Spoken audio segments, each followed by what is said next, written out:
దేవునికి మహిమ కలుగును గాక. ప్రభువైన యేసుక్రీస్తు నామములో మీ అందరికీ నా వందనాలు తెలియజేస్తున్నాను. మిమ్మల్ని మీ కుటుంబాలను దేవుడు దీవించి మంచి ఆరోగ్యాలు సమాధానం ఇచ్చును గాక. పౌలు భక్తుడు ఎక్కడికి వెళ్ళినా మీకు సమాధానం కలుగును గాక, మీకు కృతజ్ఞతలు వందనాలను తెలియజేస్తాడు కనుక నేను కూడా వందనములు తెలియజేస్తూ ఉన్నాను. ప్రియ మిత్రులారా, ఈ యొక్క వాక్యం వినిచున్న స్నేహితుడా, ప్రతి ఒక్కరూ కూడా వీడియోని పూర్తి వరకు చూసి లైక్ చేయండి, షేర్ చేయండి, కామెంట్ చేయండి. పరిశుద్ధ లేఖనములో నుంచి కొన్ని లేఖనాన్ని మనం చూద్దాం. నిర్గమకాండము 32వ అధ్యాయం మొదటి వచనం చదువుతాను, జాగ్రత్తగా విందాం. మోషే కొండ దిగకుండా తడువు చేయుట ప్రజలు చూసినప్పుడు ఆ ప్రజలు అహరోను నొద్ద కూడి వచ్చి, మమ్ము లెమ్ము, మా ముందర నడుచుటకు ఒక దేవతను మా కొరకు చేయుము, ఐగుప్తులో నుండి మమ్మును రప్పించిన మోషే అనువాడు ఏమాయనో మాకు తెలియదని అతనితో చెప్పిరి. విన్నారు కదా, ఇజ్రాయేలీల ప్రజలు బానిసత్వంలో ఉన్నారు. వారు బానిసత్వంలో ఉండి వారు ఏమైపోయారంటే, అట్టడుగులో ఉన్న వీరిని దేవుడు మోషేని దర్శించి మోషే వెళ్ళి ఇజ్రాయేలీలను విడిపించమని ఆయనకు ఆజ్ఞాపించినప్పుడు వెళ్ళి దేవుని కొరకు పరిగెత్తి ఆ బానిసత్వంలో ఉన్న ప్రజల్ని విడిపించి వారిని కొంత దూరం నడిపించాడు. మోషే ఎప్పుడు సమస్య వచ్చినప్పుడల్లా ఆయన ఏకాంత ప్రార్థనకి వెళ్ళాడు. మీరు అందరికీ తెలిసి వాక్యం చూశారు. ఎప్పుడైతే ప్రభువైన యేసుక్రీస్తు వారు కూడా సమస్య వచ్చింది అంటే ప్రార్థన చేసేవాడు. మోషే కూడా ప్రార్థన చేశాడు, ఏకాంత ప్రార్థనకి వెళ్ళాడు. ఆయన కొండ ఎక్కాడు. ఆయన దిగకుండా తడువు చేసి అక్కడ అంగలార్సు ప్రార్థన చేస్తూ దేవునితో గడుపుతున్నాడు.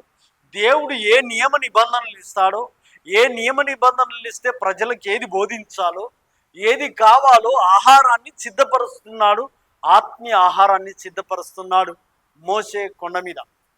కానీ వీళ్ళకేమనిపించిందంటే, తడువు చేశాడంటే లేట్. మన వాళ్ళకు లేట్ కాకూడదు, తక్షణమే వెంటనే డెవలప్ కావాలి, వెంటనే నడవాలి, వెంటనే అది కావాలి, వెంటనే గొప్ప వాళ్ళం కావాలి.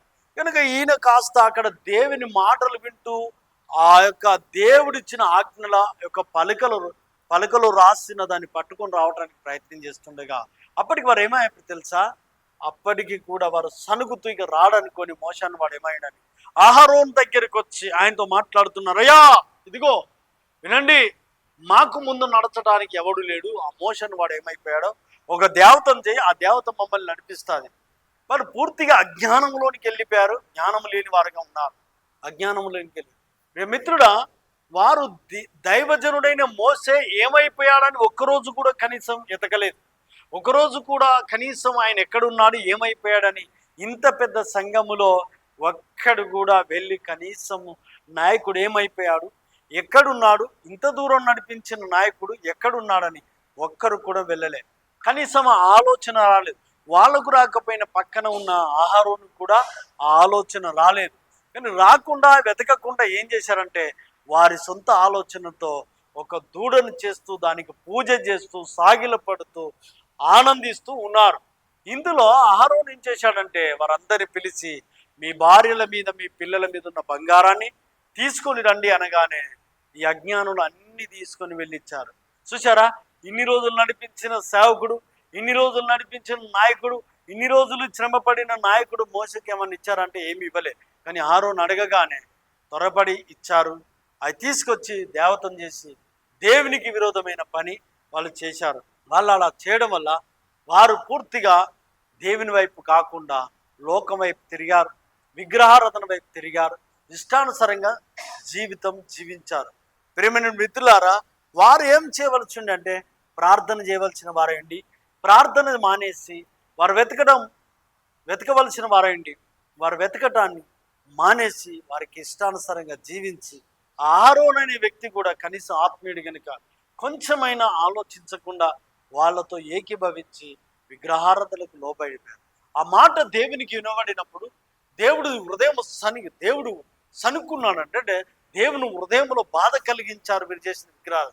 అప్పుడు దేవుడు వీళ్ళందరినీ నష్టపడతాను, వీళ్ళందరినీ నాశనం చేస్తానంటే మోషే ఏమన్నాడు తెలుసా? వద్దు వద్దు వద్దు, వారిని ఎట్టి పరిస్థితిలో నువ్వు నష్టపరచవద్దు, అక్కడి నుంచి ఇక్కడ తీసుకొచ్చిన నీ నామమునకు మహిమరాదయ్యా అని అడ్డుపడి అంత మూర్ఖంగా మరిచిపోయిన వారిని, అంత మూర్ఖంగా పూర్తిగా తిరస్కరించిన వారిని కూడా క్షమించగలిగిన మనసు ఎవరిది అంటే మోషేది. అంత సంఘములో ఉన్న ప్రతి వారి కొరకు ఆయన ఏం చేశాడంటే అడ్డుపడి దేవుని బతిమిలాడాడు. ఇదే సేవకుడు వెళ్ళినప్పుడు మరి బతిలాడోడు ప్రార్థన చేసిన ఒక్కరు కూడా లేరు, కానీ సేవకుడు మాత్రం వాళ్ళ అంగలార్చి ప్రార్థన చేస్తారు, దేవా వద్దయ్యా నాయన ఏవద్దు అని అడ్డుపడి వాళ్ళని బ్రతికించినట్లుగా చూస్తున్నాం. ఇది ఈ సంఘంలో, దీని సంఘం ఏమంటారంటే పెద్ద సంఘం.